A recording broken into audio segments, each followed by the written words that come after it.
Hey, sweetheart. Can't sleep? Okay, come here. Something on your mind? Just can't sleep, huh? Want me to read to you? Okay, I can do that.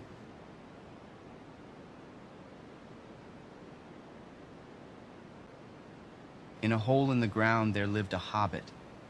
Not a nasty, dirty, wet hole, filled with the ends of worms and an oozy smell, nor yet a dry, bare, sandy hole with nothing in it to sit down on or to eat. It was a hobbit hole, and that means comfort. It had a perfectly round door like a porthole, painted green, with a shiny yellow brass knob in the exact middle. The door opened onto a tube-shaped hall like a tunnel. A very comfortable tunnel without smoke, with paneled walls, and floors tiled and carpeted, provided with polished chairs, and lots of pegs for hats and coats. The hobbit was fond of visitors. The tunnel wound on, going fairly but not quite straight into the side of the hill. The hill, as all the people for many miles round called it, and many little round doors opened out of it, first on one side and then on another. No going upstairs for the hobbit. Bedrooms, bathrooms, cellars, pantries, lots of these. Wardrobes, he had whole rooms devoted to clothes. Kitchens, dining rooms, all were on the same floor, and indeed on the same passage. The best rooms were all on the left-hand side, going in. For these were the only ones to have windows, deep-set round windows looking over his garden and meadows beyond, sloping down to the river. This hobbit was a very well-to-do hobbit, and his name was Baggins. The Bagginses had lived in the neighborhood of the hill for time out of mind, and people considered them very respectable, not only because most of them were rich, but also because they never had any adventures or did anything unexpected. You could tell what a Baggins would say on any question without the bother of asking him. This is a story of how a Baggins had an adventure, found himself doing and saying things altogether unexpected. He may have lost the neighbors' respect, but he gained, well, you will see whether he gained anything in the end. The mother of our particular hobbit. What is a hobbit? I suppose hobbits need some description nowadays, since they have become rare and shy of the big people, as they call us. They are, or were, a little people, about half our height and smaller than the bearded dwarves. Hobbits have no beards. There is little or no magic about them, except the ordinary everyday sort which helps them to disappear quietly and quickly when large, stupid folk like you and me come blundering along, making a noise like elephants which they can hear a mile off. They are inclined to be in the stomach. They dress in bright colors, chiefly green and yellow. Wear no shoes, because their feet grow natural leathery soles and thick warm brown hair like the stuff on their heads, which is curly. Have long, clever brown fingers, good-natured faces, and laugh deep, fruity laughs, especially after dinner, which they have twice a day when they can get it. Now you know enough to go on with. As I was saying, the mother of this hobbit of Bilbo Baggins, that is, was the fabulous Belladonna Took, one of the 3 remarkable daughters of the old Took, head of the hobbits who lived across the water, the small river that ran at the foot of the hill. It was often said, in other families, that long ago one of the Took ancestors must have taken a fairy wife. That was, of course, absurd, but certainly there was still something not entirely hobbit-like about them, and once in a while members of the Took clan would go and have adventures. They discreetly disappeared, and the family hushed it up. But the fact remained that the Tooks were not as respectable as the Bagginses, though they were undoubtedly richer. Not that Belladonna Took ever had any adventures after she became Mrs. Bungo Baggins. Bungo, that was Bilbo's father, built the most luxurious hobbit hole for her, and partly with her money, that was to be found either under the hill, or over the hill, or across the water, and there they remained to the end of their days. Still, it is probable that Bilbo, her only son, although he looked and behaved exactly like a second edition of his solid and comfortable father, got something a bit queer in his makeup from the Took side, something that only waited for a chance to come out. The chance never arrived, until Bilbo Baggins was grown up, being about 50 years old or so, and living in the beautiful hobbit hole built by his father, which I have just described for you, until he had in fact apparently settled down immovably. By some curious chance, one morning long ago in the quiet of the world, when there was less noise and more green, and the hobbits were still numerous and prosperous, and Bilbo Baggins was standing at his door after breakfast smoking an enormous long wooden pipe that reached nearly down to his woolly toes, neatly brushed, Gandalf came by. Gandalf. If you had heard only a quarter of what I have heard about him, and I have only heard very little of all there is to hear, you would be prepared for any sort of remarkable tale. Tales and adventures sprouted up all over the place wherever he went in the most extraordinary fashion. He had not been down that way under the hill for ages and ages, not since his friend the old Took died, in fact, and the hobbits had almost forgotten what he looked like. He had been away over the hill and across the water on business of his own, since they were all small hobbit boys and hobbit girls. All that the unsuspecting Bilbo saw that morning was an old man with a staff.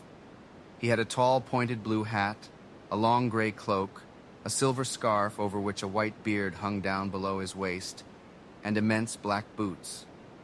"Good morning," said Bilbo, and he meant it. The sun was shining and the grass was very green, but Gandalf looked at him from under long, bushy eyebrows that stuck out further than the brim of his shady hat. "What do you mean?" he said. Do you wish me a good morning? Or mean that it is a good morning whether I want not? Or that you feel good this morning? Or that it is morning to be good on? All of them at once, said Bilbo, and a very fine morning for a pipe of tobacco out of doors, into the bargain. If you have a pipe about you, sit down and have a fill of mine. There's no hurry, we have all the day before us. Then Bilbo sat down on a seat by his door, crossed his legs, and blew out a beautiful gray ring of smoke that sailed up into the air without breaking and floated away over the hill. Very pretty, said Gandalf, but I have no time to blow smoke rings this morning. I'm looking for someone to share in an adventure that I'm arranging, and it's very difficult to find anyone. I should think so in these parts. We are plain quiet folk and have no use for adventures. Nasty, disturbing, uncomfortable things. Make you late for dinner. I can't think what anybody sees in them, said our Mr. Baggins, and stuck one thumb behind his braces and blew out another even bigger smoke ring. Then he took out his morning letters and began to read, pretending to take no more notice of the old man. He had decided that he was not quite his sort and wanted him to go away. But the old man did not move. He stood leaning on his stick and gazing at the hobbit without saying anything, till Bilbo got quite uncomfortable and even a little cross. "Good morning," he said at last. "We don't want any adventures here, thank you. You might try over the hill or across the water." By this he meant that the conversation was at an end. "What a lot of things you do use good morning for," said Gandalf. "Now you mean that you want to get rid of me, and that it won't be good till I move off." Not at all, my dear sir. Let me see, I don't think I know your name." Yes, my dear sir, and I do know your name, Mr. Bilbo Baggins. And you do know my name, though you don't remember that I belong to it. I am Gandalf, and Gandalf means me. To think that I should have lived to be good-morninged by Belladonna Took's son, as if I was selling buttons at the door. Gandalf, good gracious me. Not the wandering wizard that gave old Took a pair of magic diamond studs that fastened themselves and never came undone till ordered. Not the fellow who used to tell such wonderful tales at parties, about dragons and goblins and giants and the rescue of princesses and the unexpected luck of widows' sons. Not the man that used to make such particularly excellent fireworks, I remember those. Old Took used to have them on Midsummer's Eve, splendid. They used to go up like great lilies and snapdragons and laburnums of fire and hang in the twilight all evening. You will notice already that Mr. Baggins was not quite so prosy as he liked to believe, also that he was very fond of flowers. Dear me, he went on, not the Gandalf who was responsible for so many quiet lads and lasses going off into the blue for mad adventures. Anything from climbing trees to visiting elves or sailing in ships, sailing to other shores. Bless me, life used to be quite you used to upset things badly in these parts once upon a time. I beg your pardon, but I had no idea you were still in business. Where else should I be? Said the wizard. All the same, I am pleased to find you remember something about me. You seem to remember my fireworks kindly, at any rate, land that is not without hope. Indeed, for your old grandfather Took's sake, and for the sake of poor Belladonna, I will give you what you asked for. I beg your pardon, I haven't asked for anything. Yes, you have. Twice now. My pardon, I give it you. In fact, I will go so far as to send you on this adventure. Very amusing for me, very good for you, and profitable too, very likely if you ever get over it. Sorry, I don't want any adventures, thank you, not today. Good morning, but please come to tea anytime you like. Why not tomorrow? Come tomorrow. Goodbye. With that, the hobbit turned and scuttled inside his round green door and shut it as quickly as he dared, not to seem rude. Wizards, after all, are wizards. What on earth did I ask him to tea for? He said to himself as he went to the pantry. He had only just had breakfast, but he thought a cake or two and a drink of something would do him good after his fright. Gandalf, in the meantime, was still standing outside the door and laughing long but quietly. After a while he stepped up, and with the spike of his staff scratched a queer sign on the hobbit's beautiful green front door. Then he strode away, just about the time when Bilbo was finishing his second cake and beginning to think that he had escape adventures very well. The next day he had almost forgotten about Gandalf. He did not remember things very well, unless he put them down on his engagement tablet, like this: Gandalf Tea Wednesday. Yesterday he had been too flustered to do anything of the kind. Just before tea time there came a tremendous ring on the front door bell, and then he remembered. He rushed and put on the kettle, and put out another cup and saucer and an extra cake or two, and ran to the door. I am so sorry to keep you waiting, he was going to say, when he saw that it was not Gandalf at all. It was a dwarf with a blue beard tucked into a golden belt, and very bright eyes under his dark green hood. As soon as the door was opened, he pushed inside, just as if he had been expected. He hung his hooded cloak on the nearest peg, and "Dwalin at your service," he said with a low bow. "Bilbo Baggins at yours," said the hobbit, too surprised to ask any questions for the moment. When the silence that followed had become uncomfortable, he added, "I am just about to take tea. Pray come and have some with me." A little stiff, perhaps, but he meant it kindly. And what would you do if an uninvited dwarf came and hung his things up in your hall without a word of explanation? They had not been at table long. In fact, they had hardly reached the third cake, when there came another, even louder ring at the bell. "Excuse me," said the hobbit, and off he went to the door. "So you have got here at last," was what he was going to say to Gandalf this time. But it was not Gandalf. Instead, there was a very old-looking dwarf on the step with a white beard and a scarlet hood, and he too hopped inside as soon as the door was open, just as if he had been invited. "I see they have begun to arrive already," he said when he caught sight of Dwalin's green hood hanging up. He hung his red one next to it, and "Balin at your service," he said with his hand on his breast. "Thank you," said Bilbo with a gasp. It was not the correct thing to say, but "they have begun to arrive" had flustered him badly. He liked visitors, but he liked to know them before they arrived, and he preferred to ask them himself. He had a horrible thought that the cakes might run short, and then he's the host. He knew his duty and stuck to it, however painful he might have to go without. "Come along in and have some tea," he managed to say after taking a deep breath. "A little beer would suit me better if it is all the same to you, my good sir," said Balin with the white beard. "But I don't mind some seed cake if you have any." "Lots," Bilbo found himself answering to his own surprise, and he found himself scuttling off too, to the cellar to fill a pint beer mug, and to the pantry to fetch 2 beautiful round seed cakes which he had baked that afternoon for his after-supper morsel. When he got back, Balin and Dwalin were talking at the table like old friends. As a matter of fact, they were brothers. Bilbo plumped down the beer and the cake in front of them, when loud came a ring at the bell again, and then another ring. Gandalf for certain this time, he thought as he puffed along the passage. But it was not.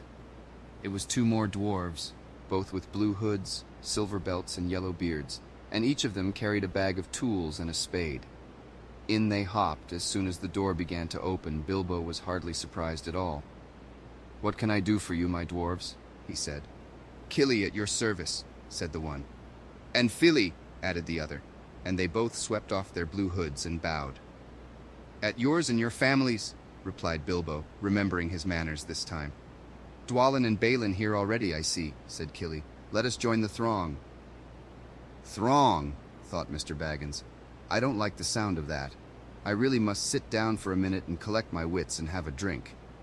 He had only just had a sip in the corner, while the 4 dwarves sat around the table and talked about mines and gold and troubles with the goblins, and the depredations of dragons, and lots of other things which he did not understand, and did not want to, for they sounded much too adventurous when ding-dongaling-dang, his bell rang again as if some naughty little hobbit boy was trying to pull the handle off. Someone at the door, he said, blinking. Some 4, I should say by the sound, said Philly. Besides, we saw them coming along behind us in the distance. The poor little hobbit sat down in the hall and put his head in his hands and wondered what had happened and what was going to happen and whether they would all stay to supper. Then the bell rang again louder than ever, and he had to run to the door. It was not 4 after all. Tea was 5. Another dwarf had come along while he was wondering in the hall. He had hardly turned the knob. Beaker, they were all inside, bowing and saying, "At your service," one after another. Dory, Nori, Ori, Owen, and Gloin were their names. And very soon 2 purple hoods, a gray hood, a brown hood, and a white hood were hanging on the pegs, and off they marched with their broad hands stuck in their gold and silver belts to join the others. Already it had almost become a throng. Some called for ale, and some for porter, and one for coffee, and all of them for cakes. So the hobbit was kept very busy for a while. A big jug of coffee bad just been set in the hearth. The seed cakes were gone, and the dwarves were starting on a round of buttered scones, when there came a loud knock. Not a ring, but a hard rat-tat on the hobbit's beautiful green door. Somebody was banging with a stick. Bilbo rushed along the passage, very angry and altogether bewildered and bewothered. This was the most awkward Wednesday he ever remembered. He pulled open the door with a jerk, and they all fell in, one on top of the other. More dwarves, 4 more. And there was Gandalf behind, leaning on his staff and laughing. He had made quite a dent on the beautiful door. He had also, by the way, knocked out the secret mark that he had put there the morning before. "Carefully, carefully," he said. "It is not like you, Bilbo, to keep friends waiting on the mat and then open the door like a pop gun. Let me introduce Bifur, Bofur, Bombur, and especially Thorin." "At your service," said Bifur, Bofur, and Bombur, standing in a row. Then they hung up 2 yellow hoods and a pale green one, and also a sky blue one with a long silver tassel. This last belonged to Thorin, an enormously important dwarf. In fact, no other than the great Thorin Oakenshield himself, who was not at all pleased at falling flat on Bilbo's mat with Bifur, Bofur, and Bombur on top of him. For one thing, Bombur was immensely fat and heavy. Thorin indeed was very haughty, and said nothing about service. But poor Mr. Baggins said he was sorry so many times, that at last he grunted, "Pray don't mention it," and stopped frowning. "Now we are all here," said Gandalf, looking at the row of 13 hoods, the best detachable party hoods and his own hat hanging on the pegs. "Quite a merry gathering. I hope there's something left for the latecomers to eat and drink. What's that? Tea? No, thank you. A little red wine, I think, for me." "And for me," said Thorin. "And raspberry jam and apple tart," said Bifur. "And mince pies and cheese," said Bofur. "And pork pie and salad," said Bombur. "And more cakes and ale and coffee, if you don't mind," called the other dwarves through the door. "Put on a few eggs, there's a good fellow," Gandalf called after him, as the hobbits stumped off to the pantries. "And just bring out the cold chicken and pickles." "Seems to know as much about the inside of my larders as I do myself," thought Mr. Baggins, who was feeling positively flummoxed, and was beginning to wonder whether a most wretched adventure had not come right into his house. By the time he had got all the bottles and dishes and knives and forks and glasses and plates and spoons and things piled up on big trays, he was getting very hot and red in the face and annoyed. "Confusticate and bebother these dwarves," he said aloud. "Why don't they come and lend a hand?" Lo and behold, there stood Balin and Dwalin at the door of the kitchen, and Fili and Kili behind them, and before he could say knife, they had whisked the trays and a couple of small tables into the parlor and set out everything afresh. Gandalf sat at the head of the party with the 13 dwarves all round, and Bilbo sat on a stool at the fireside, nibbling at a biscuit. His appetite was quite taken away, and trying to look as if this was all perfectly ordinary and not in the least an adventure. The dwarves ate and talked, and time got on. At last they pushed their chairs back, and Bilbo made a move to collect the plates and glasses. "I suppose you will all stay to supper?" he said in his politest, unpressing tones. "Of course," said Thorin, "and after. We shan't get through the business till late, and we must have some music first. Now to clear up." Thereupon the 12 dwarves, not Thorin, he was too important, and stayed talking to Gandalf, jumped to their feet and made tall piles of all the things. Off they went, not waiting for trays, balancing columns of plates, each with a bottle on the top with one hand, while the hobbit ran after them, almost squeaking with fright. "Please be careful, and please don't trouble, I can manage." But the dwarves only started to sing, "Chip the glasses and crack the plates, blunt the knives and bend the forks. That's what Bilbo Baggins hates. Smash the bottles and burn the corks. Cut the cloth and tread on the fat. Pour the milk on the pantry floor. Leave the bones on the bedroom mat. Splash the wine on every door.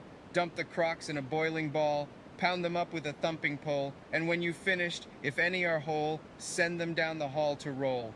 That's what Bilbo Baggins hates." So carefully with the plates. And of course they did none of these dreadful things, and everything was cleaned and put away safe as quick as lightning, while the hobbit was turning round and round in the middle of the kitchen trying to see what they were doing. Then they went back and found Thorin with his feet on the fender smoking a pipe.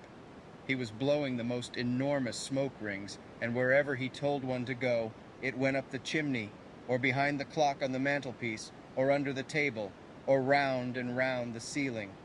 But wherever it went, it was not quick enough to escape Gandalf. Pop!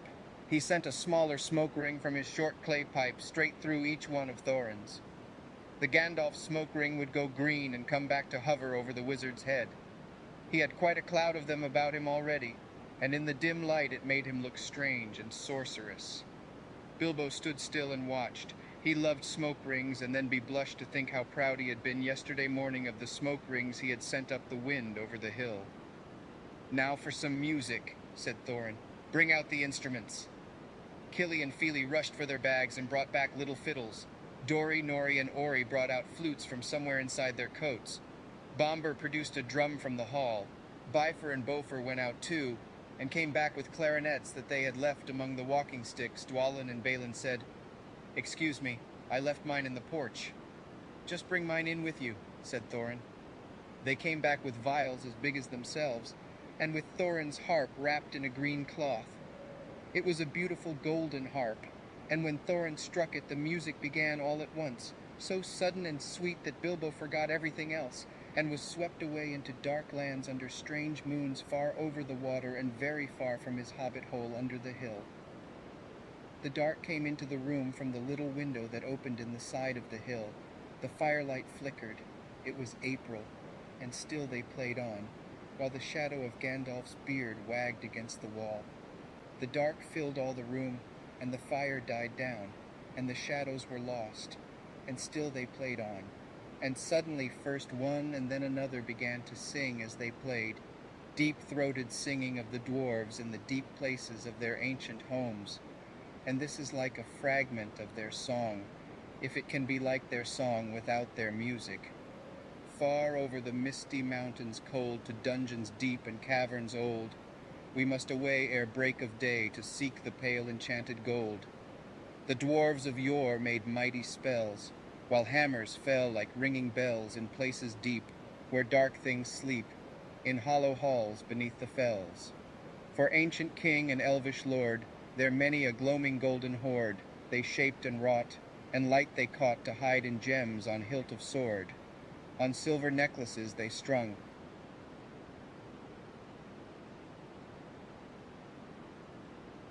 The flowering stars on crowns they hung, the dragon fire and twisted wire they meshed the light of moon and sun. Far over the misty mountains cold, to dungeons deep and caverns old, we must away ere break of day, to claim our long-forgotten gold. Goblets they carved there for themselves and harps of gold. Where no man delves, there lay they long, and many a song was sung unheard by men or elves. The pines were roaring on the height, the winds were moaning in the night. The fire was red, it flaming spread, the trees like torches biased with light. The bells were ringing in the dale, and men looked up with faces pale. The dragon's ire, more fierce than fire, laid low their towers and houses frail. The mountains smoked beneath the moon. The dwarves, they heard the tramp of doom. They fled their hall to dying, fall beneath his feet beneath the moon. Far over the misty mountains grim, to dungeons deep and caverns dim, we must away ere break of day, to win our harps and gold from him. As they sang, the hobbit felt the love of beautiful things made by hands and by cunning and by magic moving through him, a fierce and jealous love, the desire of the hearts of dwarves. Then something tookish woke up inside him, and he wished to go and see the great mountains, and hear the pine trees and the waterfalls, and explore the caves, and wear a sword instead of a walking stick. He looked out of the window. The stars were out in a dark sky above the trees. He thought of the jewels of the dwarves shining in dark caverns. Suddenly, in the wood beyond the water, a flame leapt up, probably somebody lighting a wood fire, and he thought of plundering dragons settling on his quiet hill and kindling it all to flames. He shuddered, and very quickly he was plain Mr. Baggins of Bag End Underhill again. He got up trembling. He had less than half a mind to fetch the lamp, and more than half a mind to pretend to, and go and hide behind the beer barrels in the cellar, and not come out again until all the dwarves had gone away. Suddenly he found that the music and the singing had stopped, and they were all looking at him with eyes shining in the dark. "Where are you going?" said Thorin, in a tone that seemed to show that he guessed both halves of the hobbit's mind. "What about a little light?" said Bilbo apologetically. "We like the dark," said the dwarves. "Dark for dark business. There are many hours before dawn." "Of course," said Bilbo, and sat down in a hurry. He missed the stool and sat in the fender, knocking over the poker and shovel with a crash. "Hush," said Gandalf. "Let Thorin speak." And this is how Thorin began. "Gandalf, dwarves, and Mr. Baggins, we are not together in the house of our friend and fellow conspirator, this most excellent and audacious hobbit. May the hair on his toes never fall out, all praise to his wine and ale." He paused for breath and for a polite remark from the hobbit, but the compliments were quite lost on poor Bilbo Baggins, who was wagging his mouth in protest at being called audacious and worst of all fellow conspirator, though no noise came out. He was so flummoxed. So Thorin went on. "Our ways, means, policy, and devices. We shall soon, before the break of day, start on our long journey, a journey from which some of us, or perhaps all of us, except our friend and counselor, the ingenious wizard Gandalf, may never return. It is a solemn moment. Our object is, I take it, well known to us all. To the estimable Mr. Baggins, and perhaps to one or two of the younger dwarves, I think I should be right in naming Killian Filly, for instance. The exact situation at the moment may require a little brief explanation. This was Thorin's style. He was an important dwarf. If he had been allowed, he would probably have gone on like this until he was out of breath, without telling anyone there anything that was not known already. But he was rudely interrupted. Poor Bilbo couldn't bear it any longer. At May Never Return, he began to feel a shriek coming up inside, and very soon it burst out like the whistle of an engine coming out of a tunnel. All the dwarves sprang BP, knocking over the table. Gandalf struck a blue light on the end of his magic staff, and in its firework glare the poor little hobbit could be seen kneeling on the hearthrug, shaking like a jelly that was melting. Then he fell flat on the floor and kept on calling out, struck by lightning, over and over again, and that was all they could get out of him for a long time. So they took him and laid him out of the way on the drawing-room sofa with a drink at his elbow, and they went back to their dark business. "Excitable little fellow," said Gandalf as they sat down again. "Gets funny, queer fits, but he is one of the best as fierce as a dragon in a pinch." If you have ever seen a dragon in a pinch, you will realize that this was only poetical exaggeration applied to any hobbit, even to old Took's great-granduncle Bull Roarer, who was so huge, for a hobbit, that he could ride a horse. He charged the ranks of the goblins of Mount Graham in the Battle of the Green Fields, and knocked their king Golfimble's head clean off with a wooden club. It sailed 100 yards through the air and went down a rabbit hole, and in this way the battle was won and the game of golf invented at the same moment. In the meanwhile, however, Bull Roarer's gentler descendant was reviving in the drawing room. After a while and a drink, he crept nervously to the door of the parlor. This is what he heard, Gloin speaking, "Humph," or some snort more or less like that. Will he do you think? It is all very well for Gandalf to talk about this hobbit being fierce, but one shriek like that in a moment of excitement would be enough to wake the dragon and all his relatives and kill the lot of us. I think it sounded more like fright than excitement. In fact, if it had not been for the sign on the door, I should have been sure we had come to the wrong house. As soon as I clapped eyes on the little fellow bobbing and puffing on the mat, I had my doubts. He looks more like a grocer than a burglar. Then Mr. Baggins turned the handle and went in. The Took side had won. He suddenly felt he would go without bed and breakfast to be thought fierce. As for little fellow bobbing on the mat, it almost made him really fierce. Many a time afterwards, the Baggins part regretted what he did now, and he said to himself, "Bilbo, you were a fool. You walked right in and put your foot in it." "Pardon me," he said, "if I have overheard words that you were saying. I don't pretend to understand what you are talking about or your reference to burglars, but I think I am right in believing," this is what he called being on his dignity, "that you think I am no good. I will show you. I have no signs on my door. It was painted a week ago, and I am quite sure you have come to the wrong house. As soon as I saw your funny faces on the doorstep, I had my doubts, but treat it as the right one. Tell me what you want done, and I will try it. If I have to walk from here to the east of East and fight the wild wereworms in the last desert. I had a great-great-great-granduncle once, Bull Roarer Took, and—" Yes, but that was long ago," said Gloin. "I was talking about you, and I assure you there is a mark on this door, the usual one in the trade, or used to be. Burglar wants a good job, plenty of excitement, and reasonable reward. That's how it is usually read. You can say expert treasure hunter instead of burglar if you like. Some of them do. It's all the same to us.